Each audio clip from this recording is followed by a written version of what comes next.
Yes. I work with ISMB, and I have lots of standardized gradual information. Yes. If I compare with other plans, there is no information. What happens if they use, I'm going to calculate semantic similarity? Yes, you're absolutely right. For this reason, you should also use Resnick's information content, because Resnick's information content depends, it will change the specificity of a class for different species. If there is a branch which is completely underrepresented, for example in plant, or for example in mammals, or in yeast, something which is just the yeast part, if this is the part, then information content takes this already into account. If you have a class which is never used, information content, okay, it will be infinite, so it's not going to be very useful. But if some class is very often used in one species, for example in yeast, information content will be small, because it cannot be used to discriminate very much amongst proteins in that species. If the same class is very rarely used in another species, the information content will be very high. So if you use Resnick's information content measure, it will change the weight assigned to each of the classes depending on how many annotations you have to that class. And this is why it is generally easier and gives better results to use Resnick's similarity measure. It already is specific to the data set that you're analyzing. So this is how you basically assign a weight to each class depending on your data set. Need an adapter. No, I need an adapter. I have a marker. I see. Is there? I have your slides. I think he has an adapter because I have the code Okay. here. The code we do after. I mean, you just test. Could Yes. like- Okay. oh, thank Fine. you so much. I think Good. this one Okay. might work. Oh, there's Oh, no, it doesn't. Okay. I mean, I've changed the slide a little bit, so maybe I need to something. Oh, you just changed them? Like just now? Yeah, on my computer. So. Then you need to send me an email. Okay. But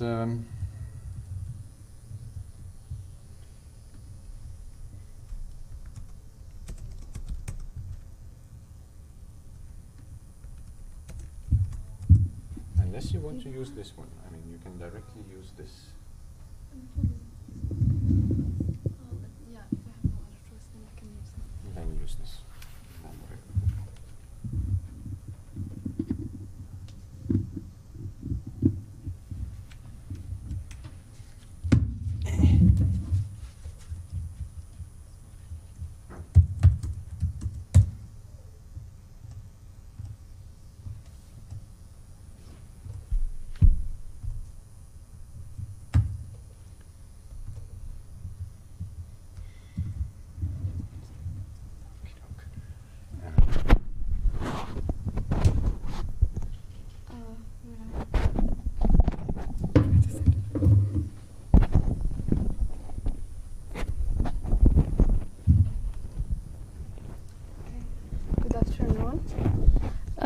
I am Fatima, and I am basically a student of Professor Robert. And I'm going to present or give a short introduction of a tool which we think might be useful to you if you use ontologies, especially if you want to use ontologies for machine learning methods or like machine learning models. So I would like to start with a little bit of context here. So by now, we know that ontologies provide a lot of knowledge in a structured and formal way. So a lot of our biomedical knowledge is actually structured in ontologies. And basically the most popular way to utilize this information you have from ontologies is through semantic similarities. And Professor Robert has already gone through a lot of the limitations that semantic similarities or like semantic similarity measures have. But I'm going to talk about 3 of the limitations which actually motivated our work. So the first limitation is that the semantic similarity measures only use those axioms which are represented in a graph or like in a directed acyclic graph. But we know by now that not all ontologies can be easily or naturally represented in the graph. So a lot of those axioms which cannot be easily represented in a graph are actually ignored by the semantic similarity measure, and we lose all of the information which is encoded in them. So that's one of the main limitations. The second limitation is that semantic similarity measures predefine what similarity means. But actually, similarity might mean different things depending on the data you are using and the application you are using it for. So what works for a specific type of applications might not work for another application. And the third limitation is that all we get from the semantic similarity measure is one value or 1 point, and 1 point cannot basically encode all of the information or like all of the contents that ontologies encode. So we basically want a tool that can actually overcome all of these limitations. So what we propose is an alternative, OPA2VEC, and I'm going to talk about what it is and how does it work and how to use it.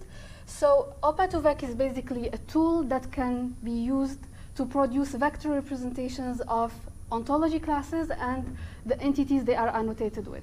So basically you give it two inputs. The first one is the ontology and the annotations of the ontology to like biological entities. For example, the annotations of the annotations between Go and proteins, like protein is annotated with a specific Go class. So these are the two pieces of information you have to give it.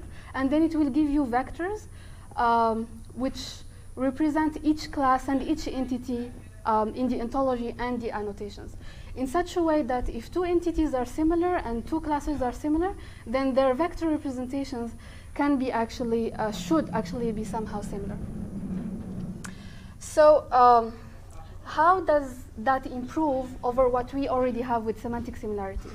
So the first thing is that now we have like a semantic similarity measure which is specific to the data you are using. So if you are using it for like protein-protein interaction or like protein-to-go annotations, then you use that specific information to get your vectors. And the second thing is that you can actually train those vectors. You can use a machine learning model that trains the semantic similarity measure using the already known similarities that we have, and then use the trained measure to actually predict similarities between entities or classes for which we do not know the similarity. So you can either like take the vectors as they are and compute their cosine similarity, for instance, to get your similarity, or you can train those vectors using like a neural network or an SVM, and then obtain do your predictions over like which entities or which classes are most similar to each other. And one last thing that we can actually do with this tool OPA2VEC, but which we cannot do at all with the semantic similarity measures, is visualize the data. So if you want to look at how your data looks like which clusters are together, which like entities are close to each other on like a spatial, basically on like in space, you can use the vectors to actually visualize your data, but you cannot really do that with your semantic similarity measures. Yeah. So your feature is Septal, recommending to have multiple features for that protein, depending on the type of and a function, process, and another thing. Is that right? Or is there because I'm assuming you have one encoding for a protein? Yes. Yeah, so you actually can get, it will give you the encoding for the Go classes or the functions and the encoding for the proteins. So if you want, like it directly gives you the vector representations for both. Yeah, so you do not have to like calculate it separately for the proteins. Yeah. So how does it work? So basically, OPA2VEC takes two pieces of information, which are the ontology and the class entity annotations, such as Go to protein annotations, and then it merges them into a corpus. I'm going to talk about that more. And then it runs Word2Vec, which Professor Robert talked about earlier.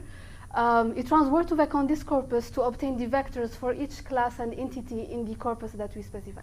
So let's look at the first input, which is the ontology. What kind of information do we need from the ontology to obtain our vectors? So we use two pieces of information. The first one is the logical axioms, and that includes all of them, not just the ones which are included in the graph structure of the ontology. And it includes both the original axioms from the ontology and the ones you infer from the reasoner. So it's both the original and inferred axioms. And it also uses what we call the metadata from the ontologies. So these are not logical axioms or formal axioms, but they actually provide a lot of information about your classes. For instance, they provide a description, synonyms, label, and basically a lot of information that we would like to utilize in our application or whatever. The second input is the class entity annotation. So the class entity annotation is basically just the annotation between, for example, a protein in this case and the Go term. So all we need is basically the protein and the Go term, for instance, or the entity and the class. So if you actually want to use the tool itself, you will have to provide the full URI of the class, not just the short form. But just to make it a little bit simple, I'm using the short form here. So basically, that's all you have to provide, and then we will take care of the rest. So now, once we have these two pieces of information, we will just merge them literally in one corpus. So we basically get a corpus of text or sentences. Some of these sentences are logical axioms, which describe relations between classes. And the other set of sentences describe the annotations between the classes and the biological entities, or any kind of entities. So then we run word2vec on this corpus.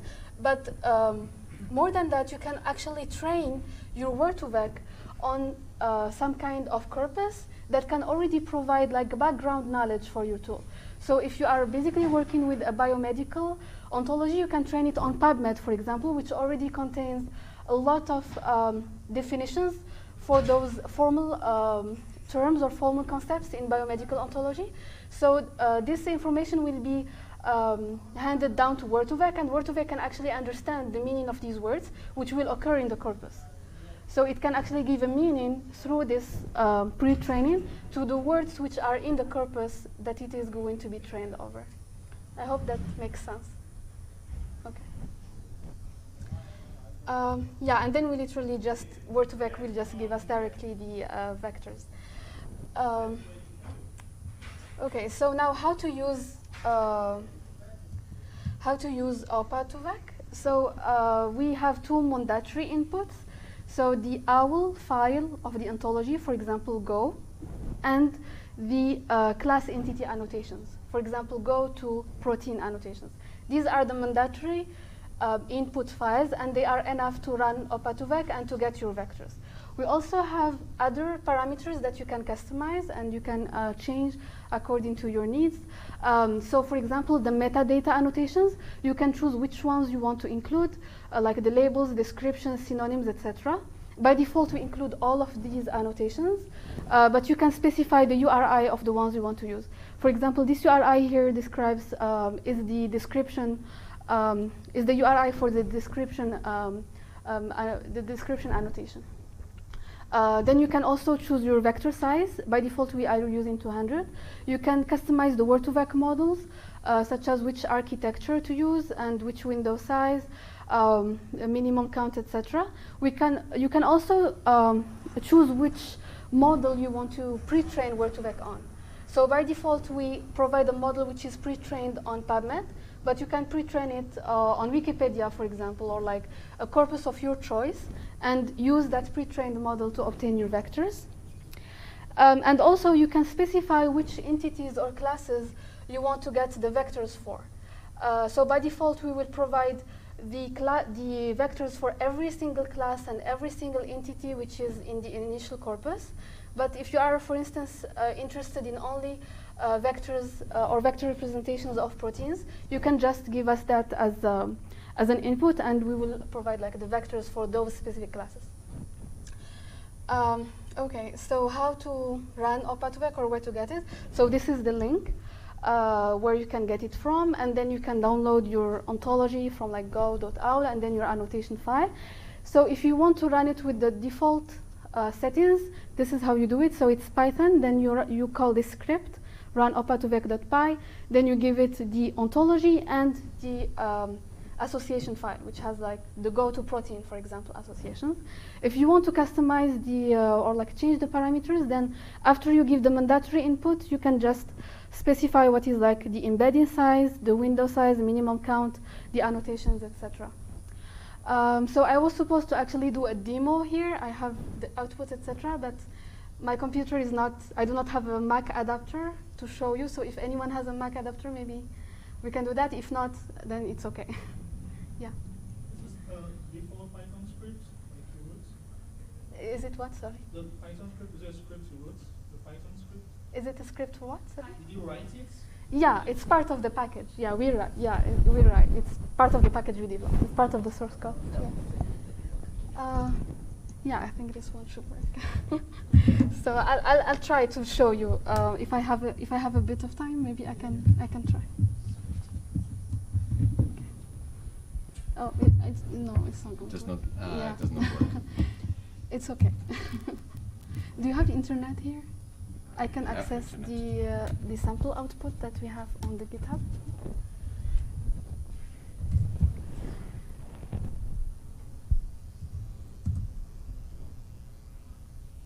This one? Yeah. So I have a sample output, sample vector. So that just shows how it should look like after it's done. Yeah. Okay. Let me find. It's just actually a bunch of numbers. Yeah, I'll just show that. I mean, Um, oh, okay, I cannot do it. It's a special machine. Okay.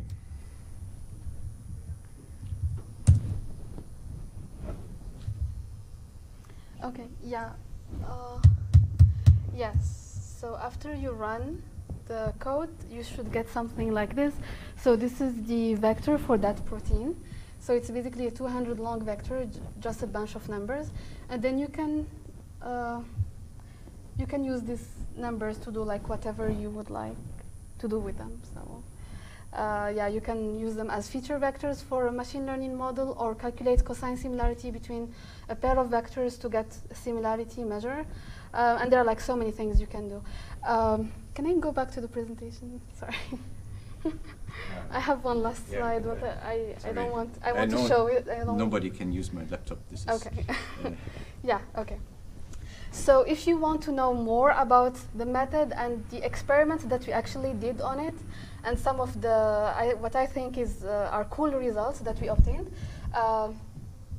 you can attend my presentation on Monday at 2 p.m.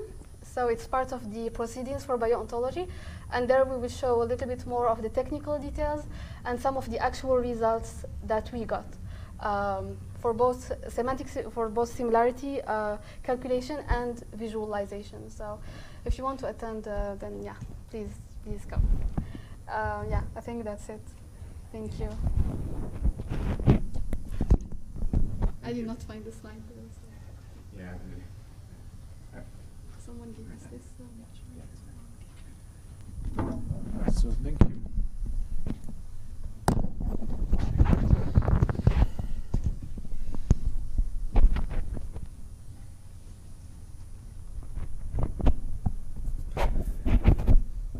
Okay. So what we have seen now is, after the very nice introduction about ontologies, some of the information that you already knew, we tried to show you how to use the ontologies in order to discover some biological relations by measuring similarity, or by using machine learning to project some ontologies into some vector space and then use similarity in this vector space, or do some machine learning. And we promised you, so there are a few more slides, but I think it will be better if we spend the last hour going through the hands-on part. So there is a little bit that I do, and then there is also a hands-on part that Fatima has prepared. So the first part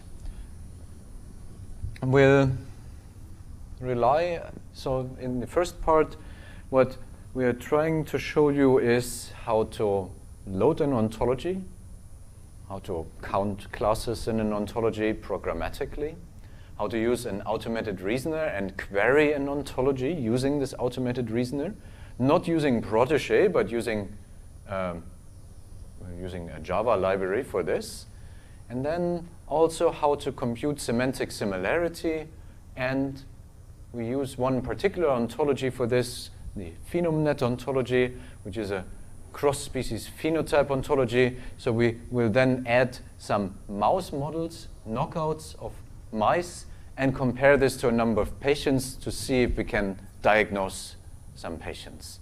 And we want to find disease genes.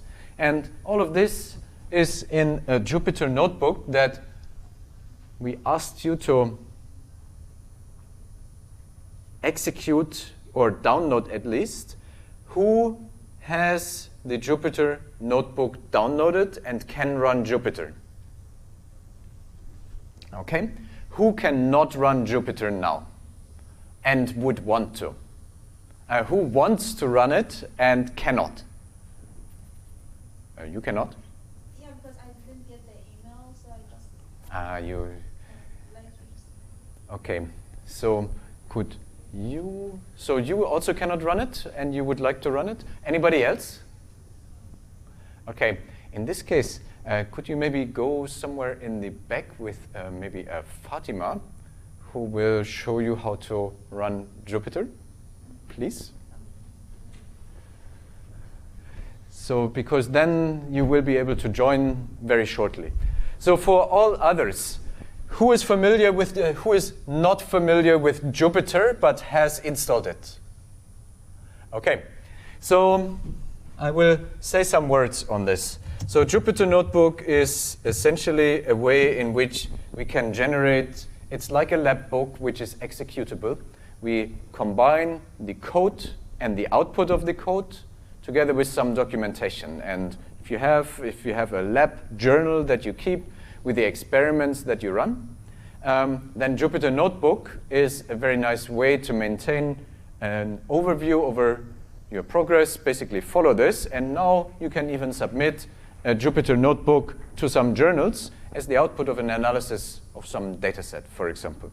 So it's a way in which also to make your results reproducible.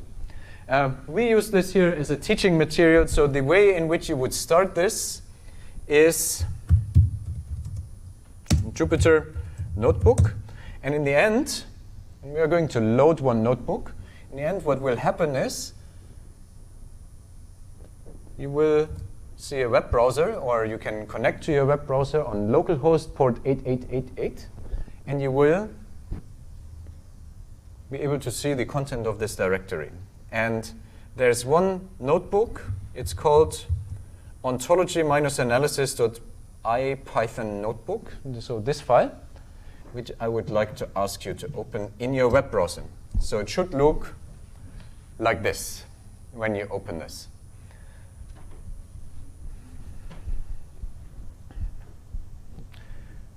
Who has done this? Who is not seeing this? So everybody is at this stage? Can you help me, please? Yeah, just Jupyter Space Notebook. Yeah. Okay, so we'll wait a little bit just to make sure.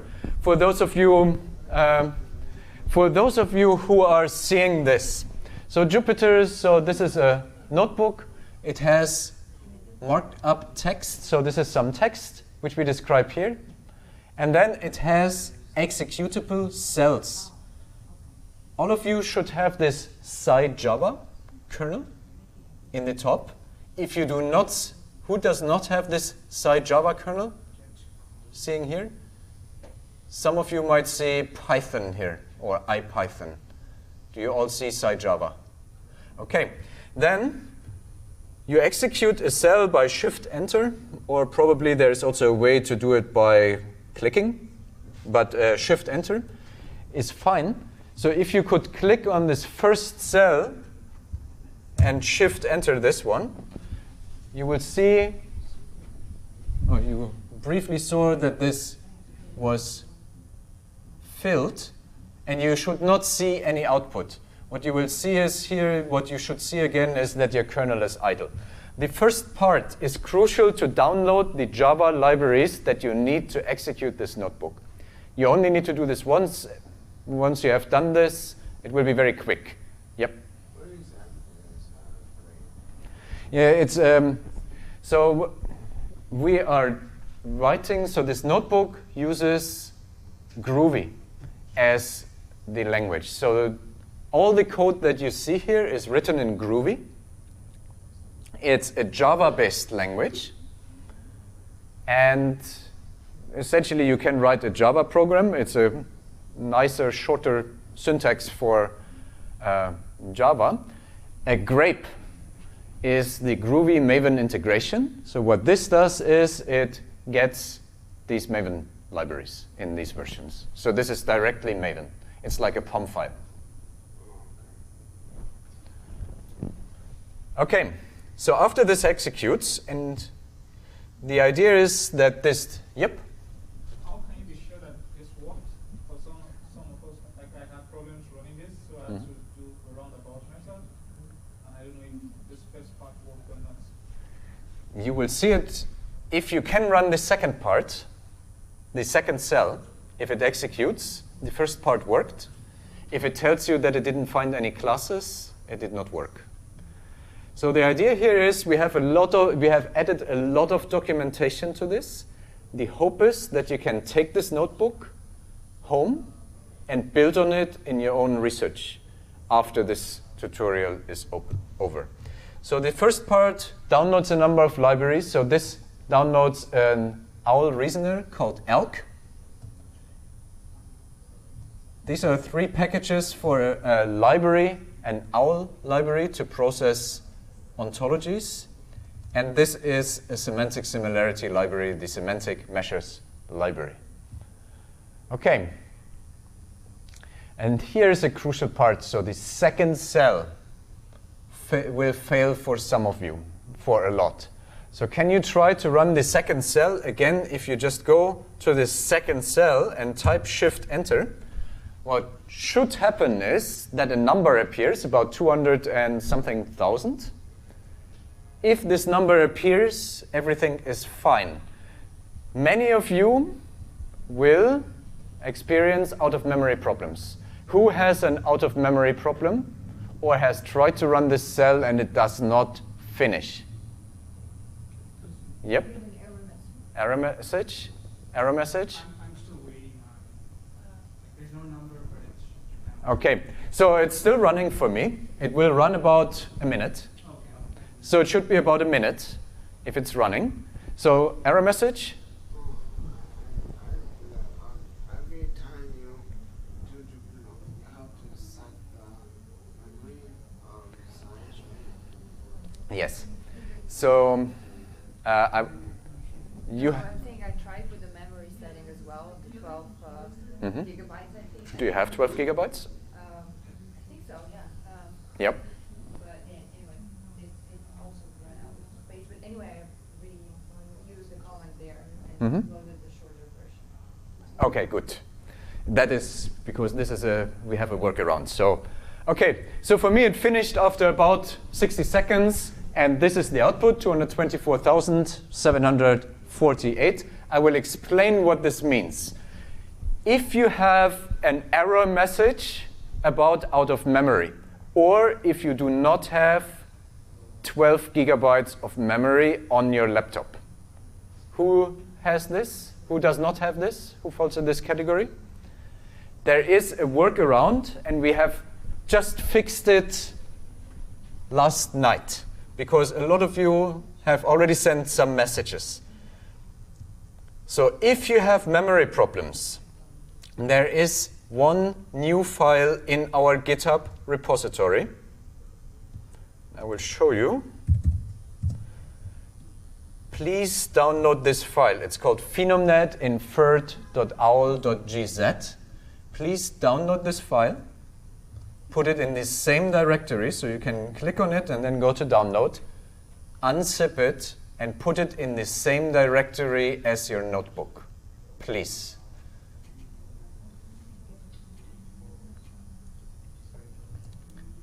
Once you have done this, you have to modify this line, comment it out, and uncomment this line. So if you have memory problems, use this line instead of this one.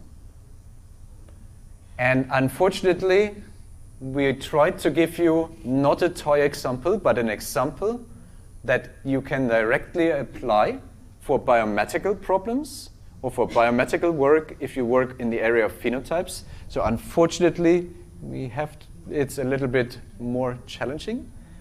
Okay, if you have a problem doing this, can you raise your arm? I will check with you directly. Okay.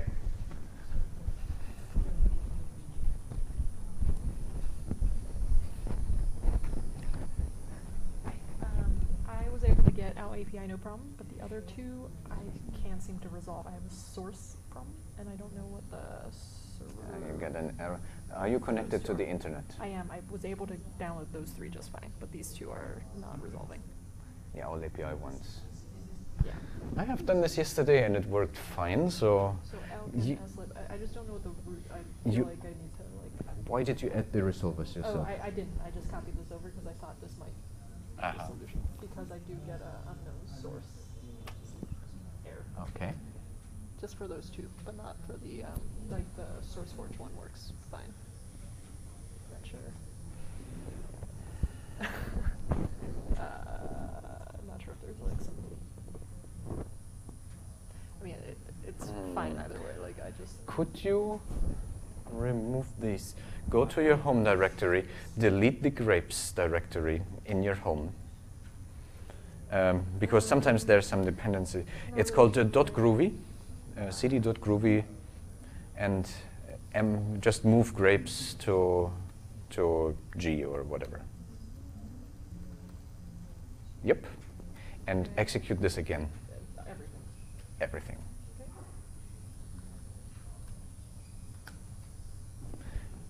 Okay, let's hope this works. You have... I'm getting a file not found. Yes. So the file not found problem, this is good.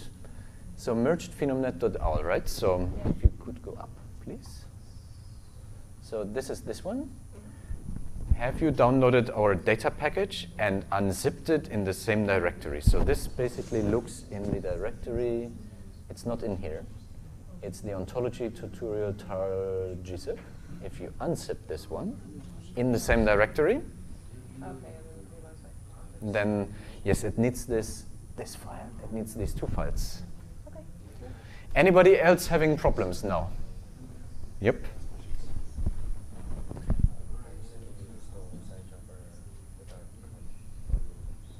I do not know. For this, please ask Fatima. She does not know. I also only used Conda. I think there might be a Docker image for Jupyter with site-Java. There is for sure one, and if you could get the Docker image, I need to add it to the website. I do not know, but I would look for a Docker image. Yes. Okay, so let's see. First off, the structure. I just move these things into this. You've got this ontology analysis. Yep. I can just use this one on the interior or external. It doesn't really matter, I guess. Interior, because you wanted to have in the same directory as this owl file and the rpt file. Okay, great. I think that was probably the issue then. Okay. Then I go to the other side. Who else has a problem now? Yep. Okay, I'm coming. Yeah, I was trying to get the file, but this means my machine's not configured right. Okay, so you have. Can you? No, it's fine. What you do not have is our data package, you did not unzip our data package. Okay. So we have this tar gzip file, which has a file called mergedphenomnet.owl. It needs to be in the same directory as the Jupyter Notebook. Okay, maybe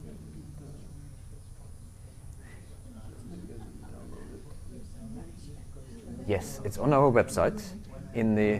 It's not downloaded. okay. So Okay, so okay, so you will need the data package, which we have. It has two files. It has one file called mergedphenomnet.owl.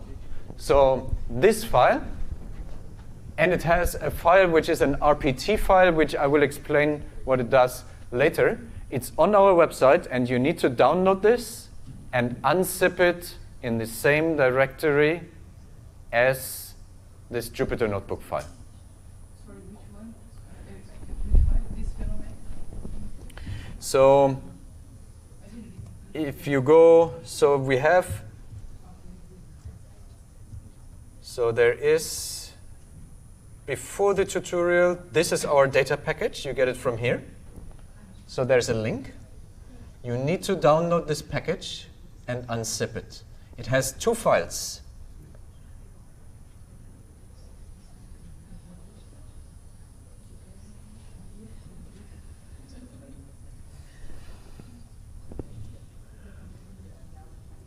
Okay.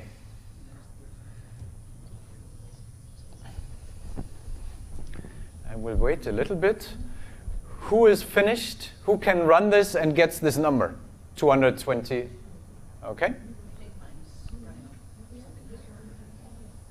Okay. Okay, so I will explain a little bit what we are doing here. This is Java, so there are a number of imports here. So this is essentially just setting up the libraries. What we are doing here is we are loading this ontology, one ontology, in a file called either phenomenet_inferred.owl or mergedphenomnet.owl, depending on how much memory you have. We just load this into memory so that we can work with this ontology from now on. So this is a library, and we do something very simple here, which is we just get all the classes in our signature, including all the imports. This is this true. This returns a set, and we output the size. And the size is 224,748 classes. This is how many classes there are in this ontology and its import. So this is the start.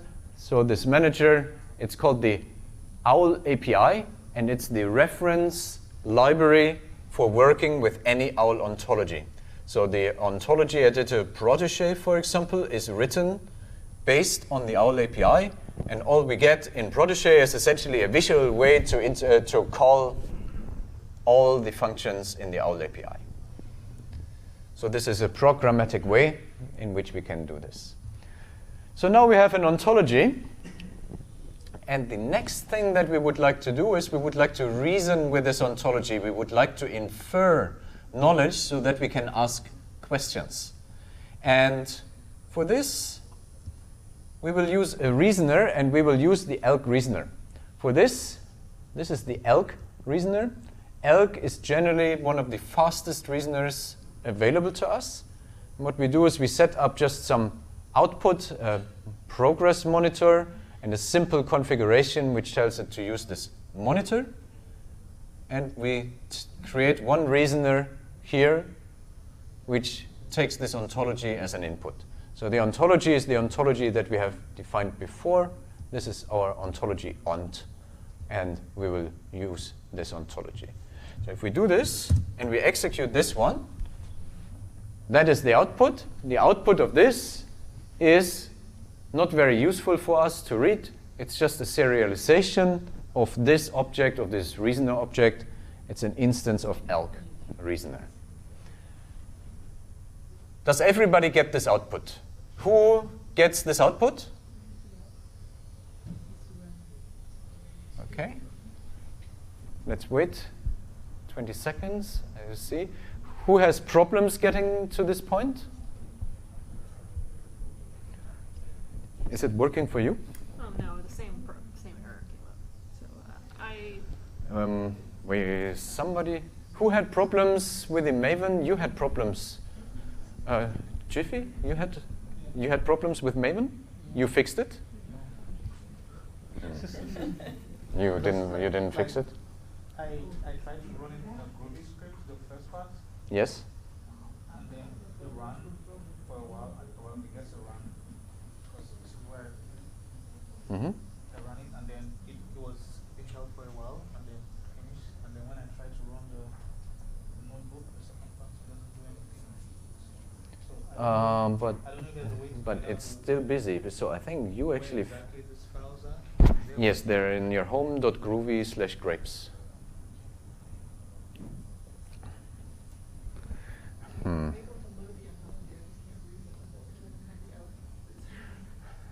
You cannot load the ontology, right?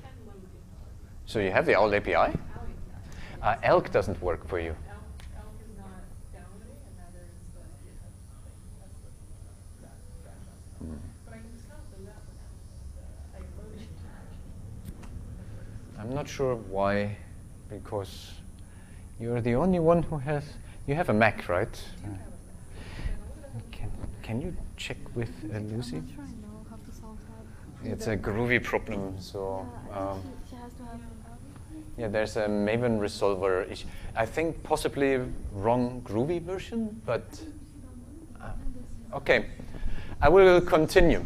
So what we have done here is we have created a reasoner in order to access our ontology. So this is basically just these 4 lines.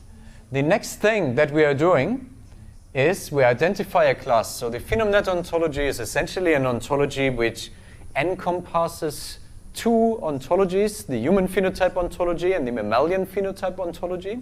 Mammalian phenotype ontology is used to describe mouse models, and the human phenotype ontology, human patients and human disease. And what we are doing here is we are asking this reasoner to give us all the subclasses of this class. This class is mode of inheritance. So what we are trying to do here is we get all the subclasses of mode of inheritance, all the modes of inheritance which are in this ontology. We do this as false, and we have to flatten it. So the flattening is the issue that if we have our graph structures, what this reasoner does internally is, if 2 classes are equivalent, they will become one and the same node, which consists of 2 classes, in order when it generates this taxonomy, because they're indistinguishable from the perspective of this reasoner. And when this happens, so we do not actually get classes back from this command, but rather we get nodes in the taxonomy as a result. And then this flattening here, this is this part, this flattening tells us to flatten it, and then we get a set of classes if we only care about them and not about the actual nodes. We iterate through this set. We get the IRI of all of these classes. Then we get the label, the RDFS label, which is the human readable description of these classes. And then we print the label and we print the IRI. So this is this. And the first thing when you run this is this output. And it's something that I need to explain because we created this reasoner here. But this reasoner didn't have to do anything because we didn't query it.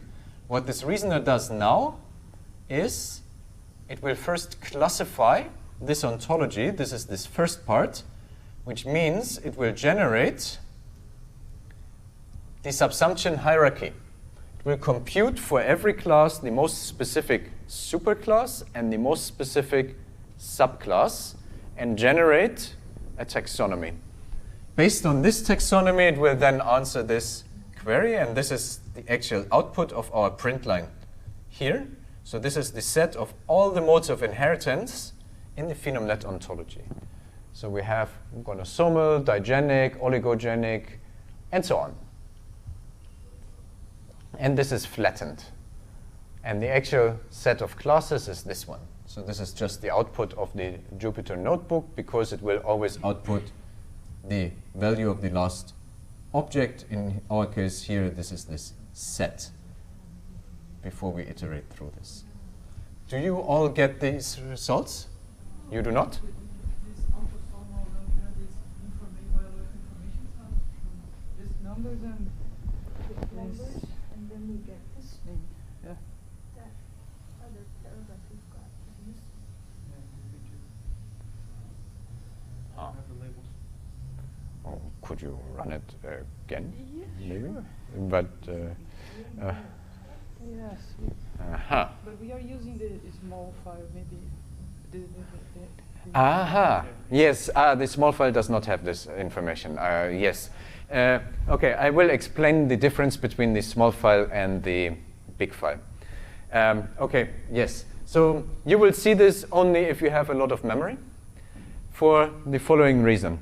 We are going to create a file. So this is an ontology, this PhenoMnet ontology, which combines about 8 different ontologies into one. The reason it is so large is because it includes the gene ontology, human phenotype ontology, mammalian phenotype ontology, CAPI, and a number of different other ontologies. It is very large, and it has a very large number of logical axioms. It is why you need 12 gigabytes to process it. And the file, what we are going to do is, it's a set of axioms, and we rely on a reasoner here to generate a proper taxonomic structure. So this is something for which we use an automated process, an OWL reasoner called Elke. This is the first part of this tutorial. Now, I realize it requires too much memory for a lot of you. So the output of this process, only the taxonomic structure, I have made available to you. And this is the second file. The smaller file is already, it's just the taxonomic structure without any of the axioms and without any of the labels, because they would take up a lot of space in memory. So if you do not... Yes. Well, you have the taxonomy. In the end, we will only compute the semantic similarity over the taxonomy. So we need the taxonomy for the semantic similarity. But if we want to show this to anybody to understand, and if we also want to understand why this taxonomy has been generated, we need to have the axioms. And they are vanished. You have them, but most of you will not have the memory to process them. You can do it at home. So it's something, you have both files. And if you do it at home and you want to see the output, use the full ontology on a machine which has more memory. Yeah? So I may have missed this. In this case, we are using a knowledge graph, right? The OWL file contains multiple ontologies. But the example, technical code we want to do is, if I just had a go.owl. So this is just the ontology now. I will show you how to add instances, so the annotations, in 12 minutes. But yes, it will only need an OWL file. So this whole code, you can replace it completely if you want to do it using CAPI. Just replace this file with another OWL file that you get from anywhere. And so far, all you need is the ontology, nothing else. So far, we are not doing anything except for working with an ontology.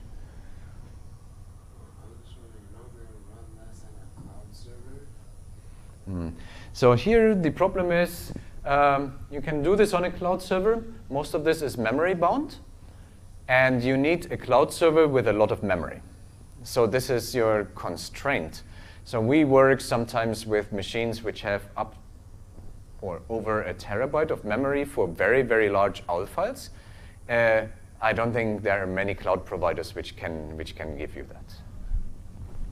But in principle, this code will run anywhere. So anywhere you can run Java code, this will run. There is only a Java library for this. There is no other library to process OWL. So for those of you who don't like Java, like me, you can use Groovy, or any other Java-based language, something that runs on the JVM. But if you want to do it in pure Python, you're out of luck. There is a library for Python called OWLReady, which is a wrapper around a JVM that you access through Python. So it's not really very sophisticated. Okay. So the next step, what this one does, what this piece of code does, is it will generate this file that I already made available to you. So for those of you who have downloaded the file, you don't actually have to run this, or you can run this. It will reproduce the same file again. What this does is, first it gets the home directory and it creates a new file, phenomnetinferred.owl, in your home directory. It will then create a new ontology. This is just a name. It's an IRI, but it's really just a name of the ontology that we are using.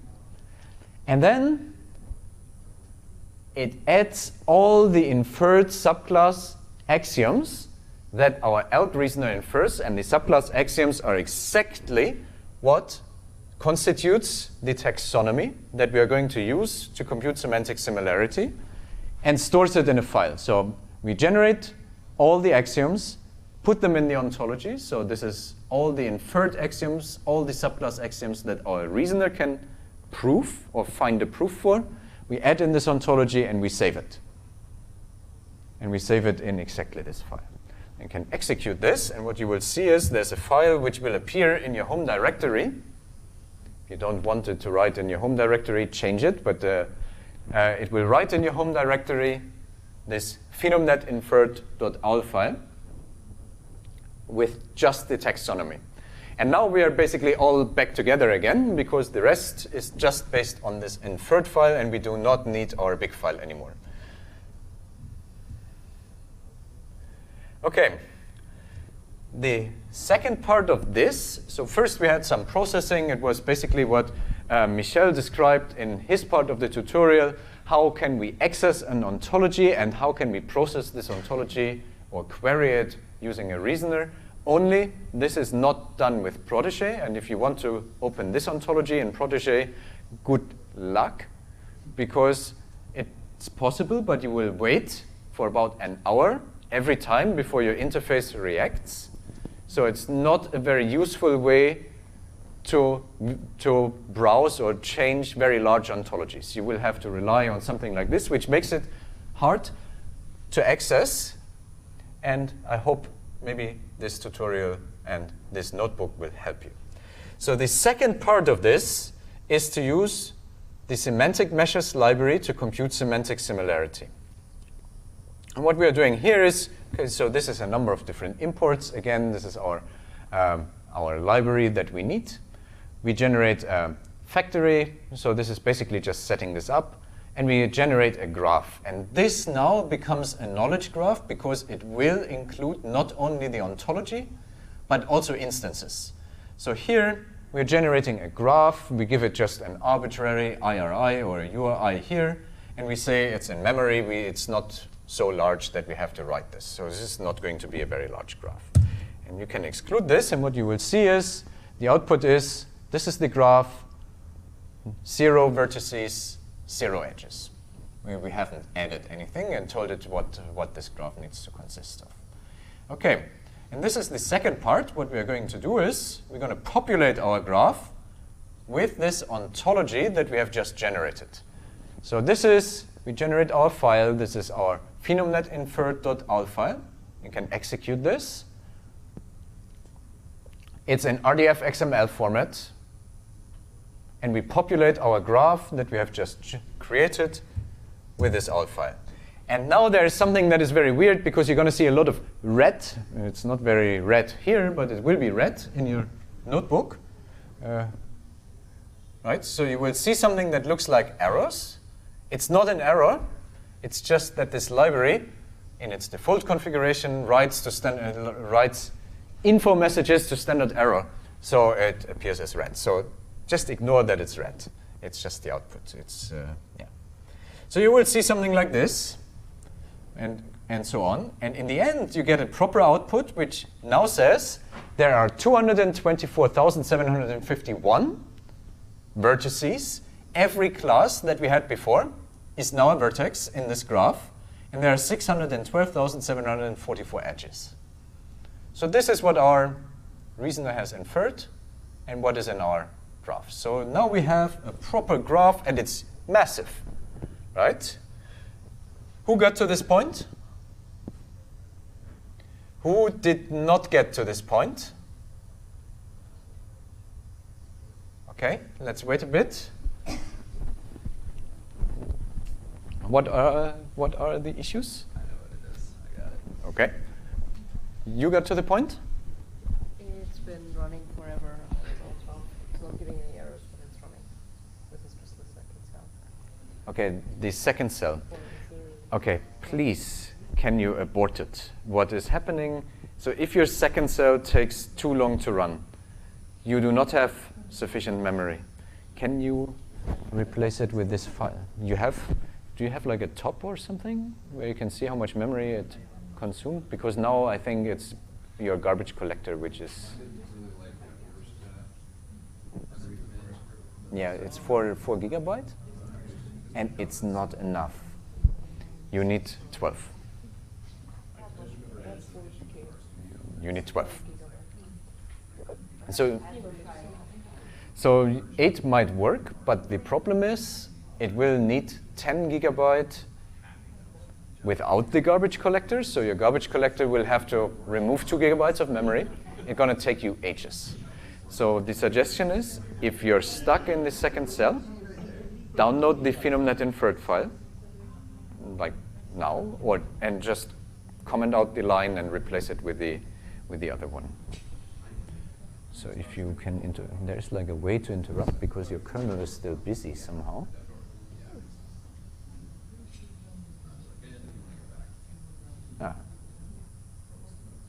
Still running, right? Yeah, it's, so you need to interrupt or just completely kill it and restart. But run it with the PhenoMnet inferred, and then everything will run, and it will be very fast. And you can do it, yes, from GitHub. It's on our GitHub. If you go all the way up in the file thingy, where are the files of this? Yeah, if you just click here, maybe. Yes. And there is this one, phenomnetinferred.owl.dz. So if you download this, put it in the same directory. No, not like this. That will not work because it's an HTML file. You have to click, and you have to follow the link and click on download. So who else is stuck? Anybody? Okay. Some things we have, yeah, I know we have lost you, but I tried to do like 3 different workarounds for installing it, but I don't have root access, so I just. Oh. I've gotten halfway there, and at the very least, I was able to convert this, so I can follow it up. Okay. My suggestion for this is look for a Docker image. Okay. So there will be a Docker image. I should have put the link there because I thought about it, but I forgot. There is a Docker image for Jupyter Notebook with site Java kernel already there. Okay. If you can find this, just use Docker. All right. Thank you. You're working? Well, I mean, I have memory issues. It's 8 gigs. Even with a smaller file, I don't think it's going to work. Smaller file is going to work. It only needs 1 gig. But it was stalling on me all this while. I mean, it was just slow, so I haven't been following it. Okay. It's okay. I mean, I can follow. Okay. This, but don't go anywhere.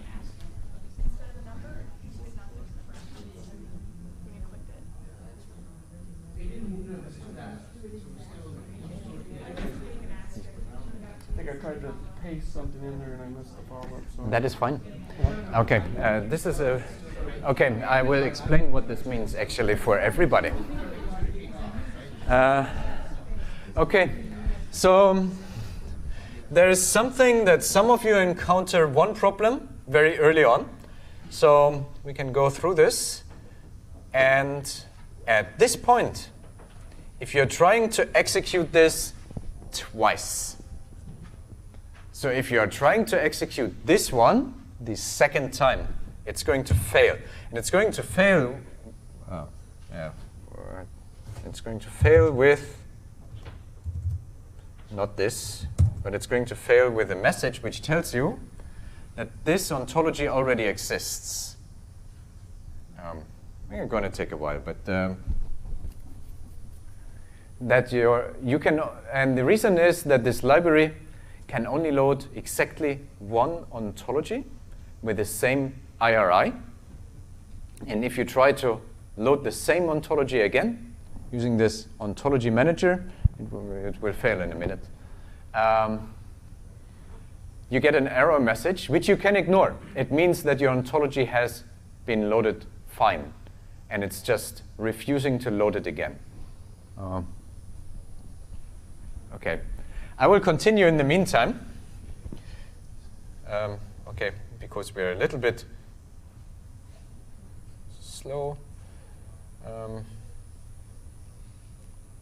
Okay, now what we are trying to do is we're trying to compute semantic similarity. And there's one thing that we have to do here first, and this is we have to create artificially a root class, because this ontology has three roots. What we will see is, no, actually this is fine for me. Was fine for me, so I guess, yeah, nevertheless, you can ignore this if you need. So what we're going to do is we're going to create an artificial root. So what it has found here is that there are 3 roots in this ontology, and it will create a new one, a new root on top of it. So these 3 roots, they're just 3 classes under, which are the top level classes in this ontology, and it will create an artificial one above it. Okay, and now we can start computing semantic similarity. I start with something else. We do not have any annotations here, so we are using an intrinsic measure called Sanchez, and we use Resnick semantic similarity measure. And this is just initializing this and creating the semantic similarity, or the similarity engine over our graph that we have just created. And what we'll get is this output. So there are number of vertices, number of edges, and now what is computing? It's computing certain transitive closures and so on.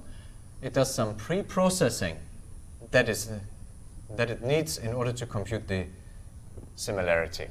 And this is sufficient to set up our similarity computation step. So now we can define 2 classes. So this is one class. This class is ear pain. The second class, it's mid-frequency hearing loss.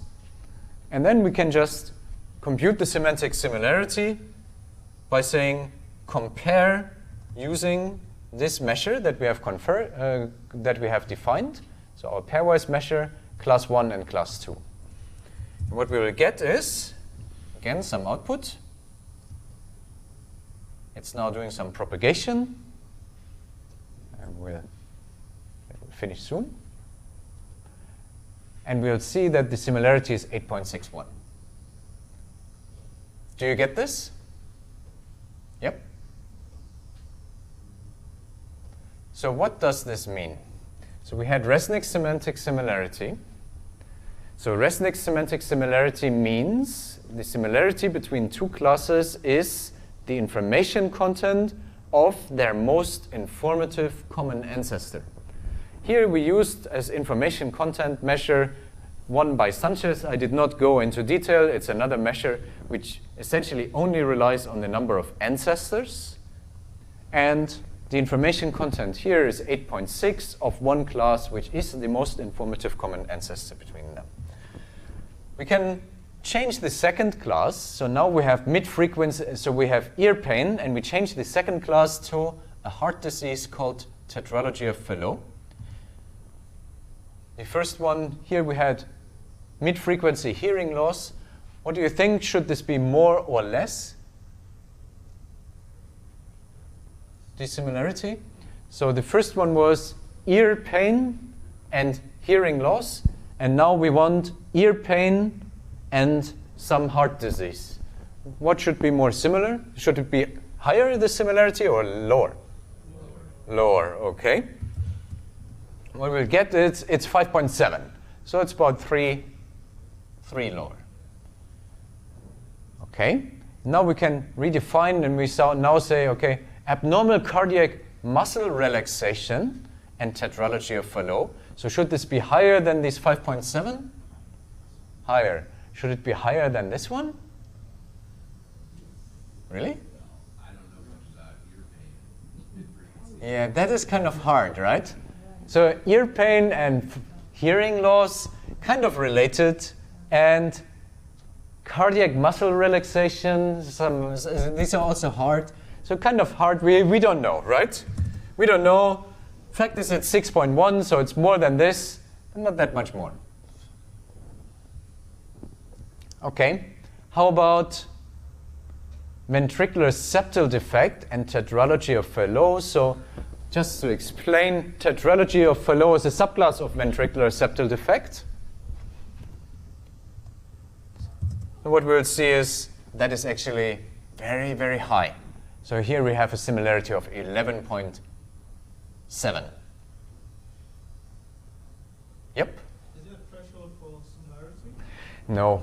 So, and this is something, it is not comparable. You cannot compare similarity between similarity measures. So not even between specificity measures, because if we just multiply every information content with 10, we get exactly the same order. So the ranking is the same, but suddenly everything is 10 times higher. So there's no threshold unless we normalize to a range like 0 and 1. There's nothing we can do, and there are also some issues with normalization. Usually we use the similarity to rank entities, and then we forget about the actual similarity value and just use the rank. That is how we usually would use it, but here the number itself means very little. It's more a relative ranking. So what is more similar than others? Okay, what we have done here is just compare two classes. This is not a knowledge graph yet, and it's not particularly useful. What we are doing here is we're downloading a set of phenotypes for mice. So the sets of phenotypes, mouse phenotypes, using the mammalian phenotype ontology, which are associated with knockout mice. The reason we want to do that is that we have systematic knockout programs in the mouse where we try to deactivate every protein coding gene. And this is the International Mouse Phenotyping Consortium, and they're building this systematically for every protein coding gene in the mouse, trying to collect the phenotypes resulting from this knockout. And most of these genes have human orthologs. And if we find a patient with a set of phenotypes which are heritable, so they constitute a disease, a genetic disease, we do not always know what gene is causing this. And this is finding the disease gene and finding out what is causing a set of symptoms or a set of phenotypes in a human patient. If we do that, we can of course do this and compare this to other patients, but if we do not know what is causing the phenotypes in our patient, then it's very difficult to compare it to other humans, because we would have to have found some human and found out what is causing this. Instead, we can compare our patient to mice. we can compare our patient to mice, and this is what this PhenoMnet ontology is designed to do. We can compare human phenotypes to mouse phenotypes based on orthology or sometimes analogy relations between phenotypes. And if we add a number of mice here with their phenotypes, all the phenotypes that have been recorded, so mouse genes and the phenotypes they are associated with, then we can query the system using patient phenotypes seen in a human and see, okay, which gene in the mouse resembles this most likely. And at the very least, we will be able to find a mouse model of that disease. And for this is one file from this website, from the mouse genome informatics. It's a model organism database. We download the phenotypes associated with knockout mice, and we are adding them to our graph. And this is where you need the second file you have downloaded. This is this MGI gene pheno report. We split this, we get the gene ID, and we get the phenotypes. The phenotypes are in MP, and we add them as instances to our graph. So this is where we add an edge, which is RDF type, which is the instance of edge. We add them to their classes. So this will take a little bit. It's done. There's no output. Nothing. Okay. How do you know this has worked?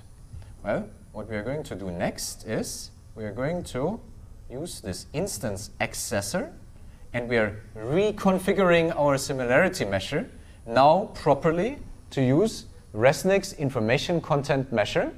So this is the measure. Now we have annotations to our classes. Our annotations come from the mouse. So now we can compute the probability that a class is annotated with a certain entity, and we can define the information content as defined by this Resnick measure.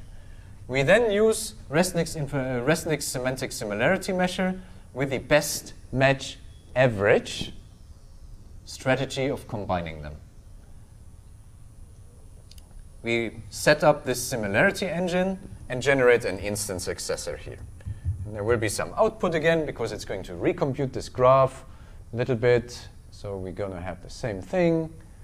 It's inferring descendants because this is what it needs to do. It creates some internal maps to quickly look up the most informative common ancestors. We get this, and in the end we get this output here.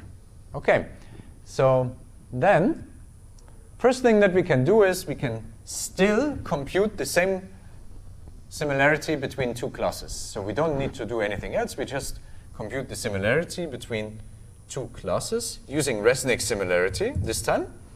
What we will find is, so we use Resnick's normalized information content measure. It's normalized between 0 and 1, and this will result in a normalized semantic similarity measure.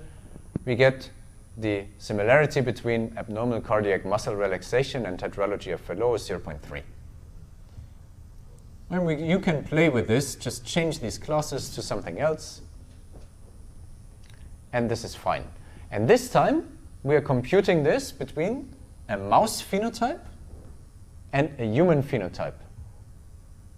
So our tetralogy of Furlough was in human phenotype ontology. Now we use the mouse phenotype for ventricular septal defect. And this shows us that we can compare mouse and human phenotypes. We get a similarity value here. Now what we are going to do is we take one disease, macular dystrophy.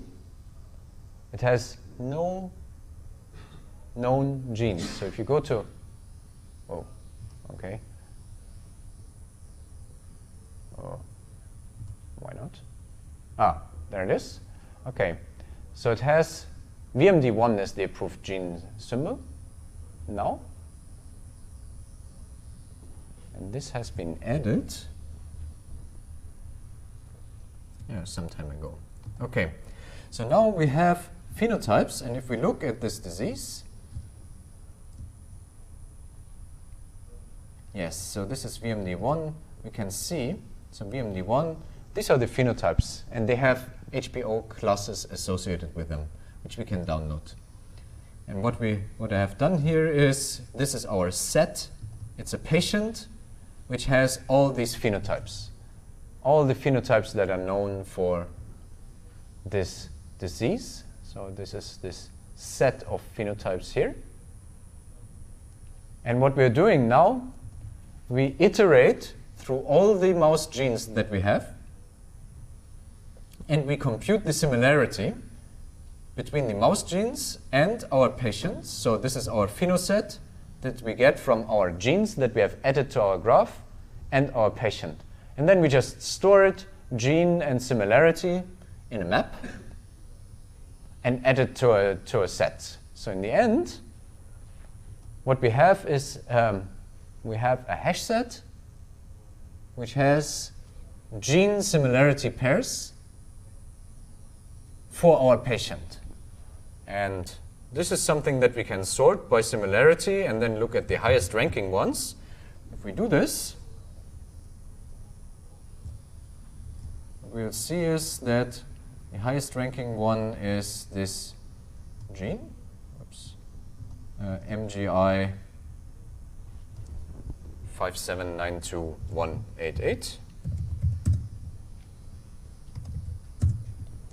So it's essentially, it's a marker which is, it's a spontaneous mutation, I think, which is associated with this. So it's not a proper protein coding gene, and then we can iterate through this. But it might be that we can find a model of this disease here.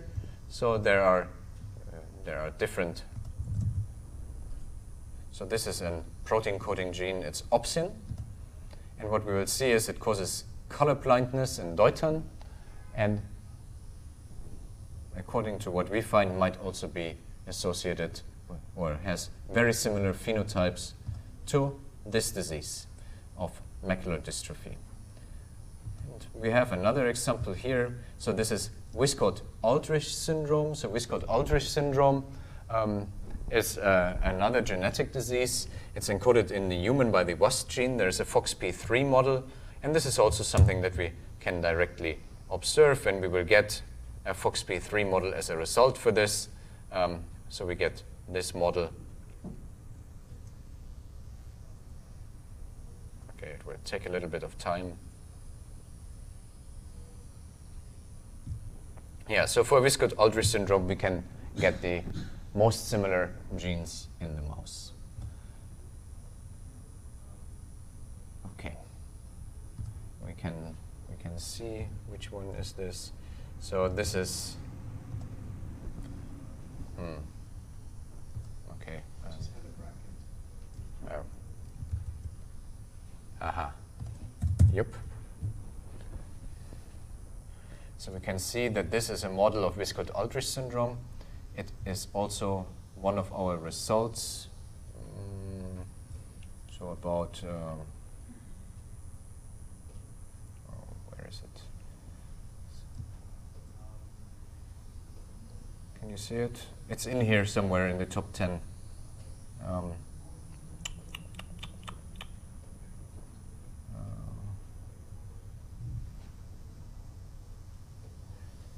Yeah, well, you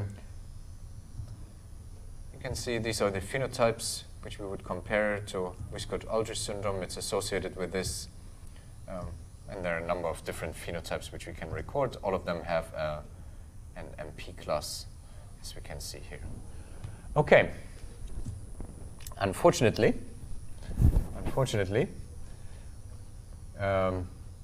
this is the end.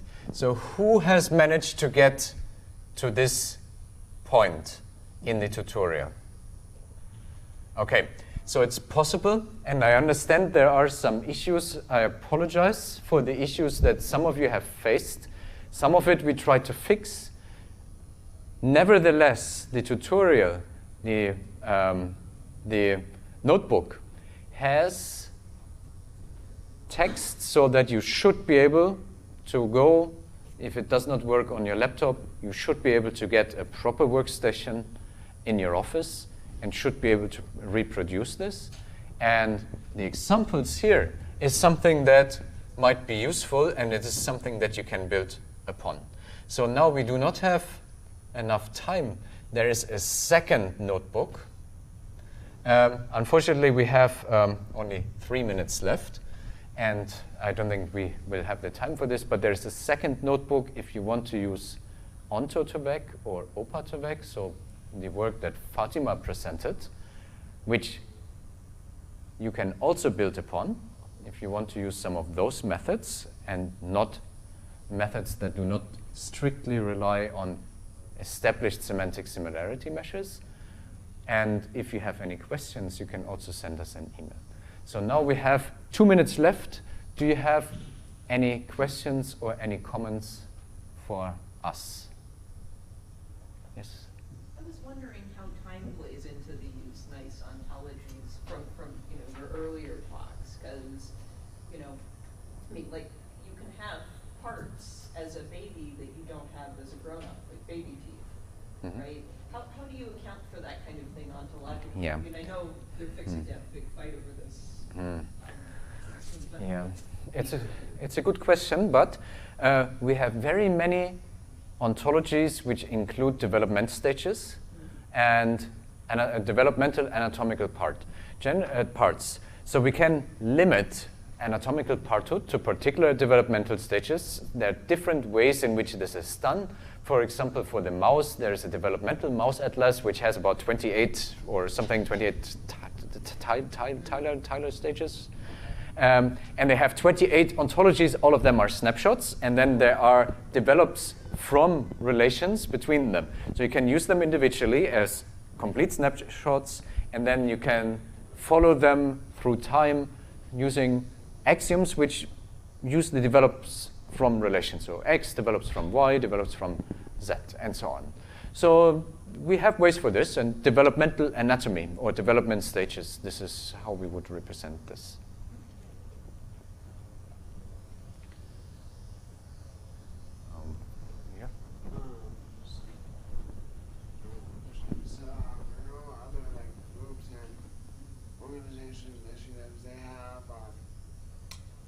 Especially when dealing with the electronic health records, like the Odyssey group, they developed kind of a common data model for dealing with clinical technology in the EHR, and they have these kind of hierarchies built into their relational databases. I was wondering if there's a way to convert tabular formatted data with these are in a relational database format into this OWL format to do this analysis.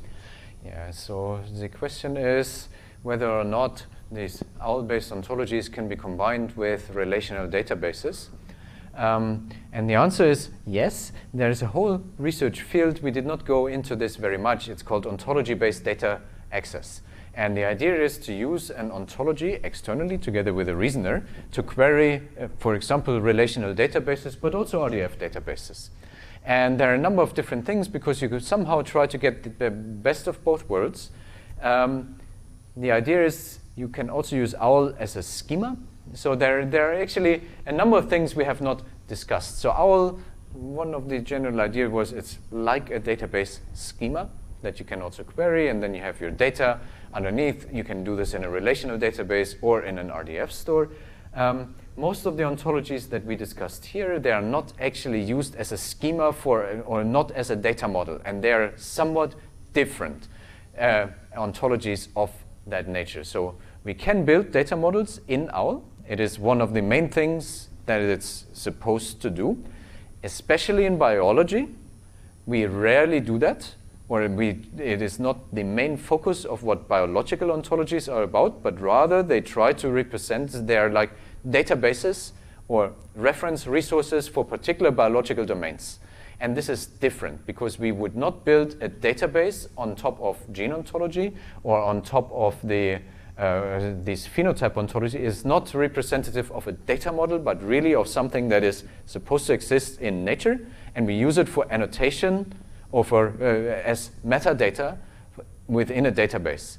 And we can also have data models, and we do build this also in life sciences, but they're quite underemphasized. We don't do this very widely, and it's not usually or not very often what you consider to be part of biontologies as a field. Most of biontologies is really about trying to represent these biological phenomena. And I'm not trying to be exclusive. If you go to biontologies, to the 2-day track on Monday and Tuesday, you will find both, with the majority focusing on representing biological knowledge through ontologies. Yeah? So I was just wondering, does the comparing concepts with similarity, even using different ontologies, does that depend on how well developed each of these ontologies are? I could imagine that if you want to compare one disease of which almost nothing has been studied with some other thing that has been very well studied, will you find a bias, for example, because the number of ancestors and children may just be different? Yeah, you're absolutely right. There is a huge bias. And I mean, you get confirmation biases. One thing that we have found is, so the semantic similarity, usually the more classes you annotate some entity with, the higher the similarity, even if they are random. You just increase the number. You can formally even prove this, that it needs to be the case, but it's very weird. So if you have something that is very well studied, a disease which is very well studied, or a protein which is very well studied, it usually has a lot of annotations because it has been studied so well. And it has been studied so well because it interacts with a lot of things. So now you predict interactions, and they will always come up very nicely. So you get a very heavy bias just by the number of annotations. Just add more annotations, similarity will increase. And we have found this. We could predict disease genes quite well with random annotations as long as we kept the number exact. So we just replaced every phenotype of this disease, of a disease, with a random phenotype, but we kept the same number.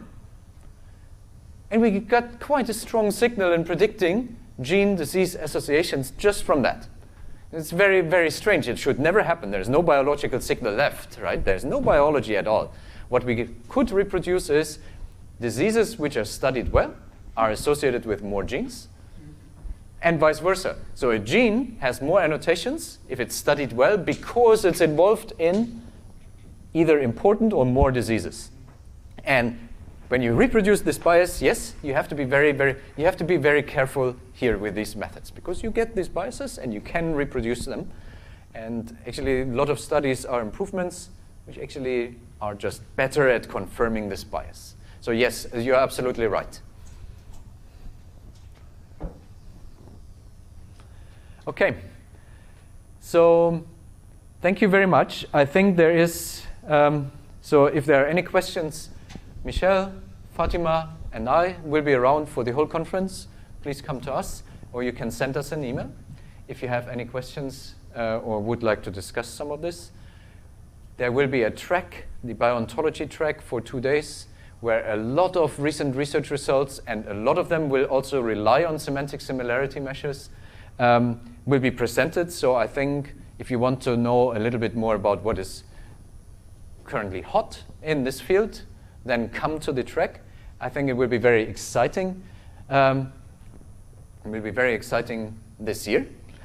And I think there is also an evaluation of this tutorial, which I should ask you again to complete, I think. It's, I think, online. Or somebody sent me an email, there will be or is an evaluation where you can give us feedback. And you can, of course, do this also in person if you like. So thank you very much.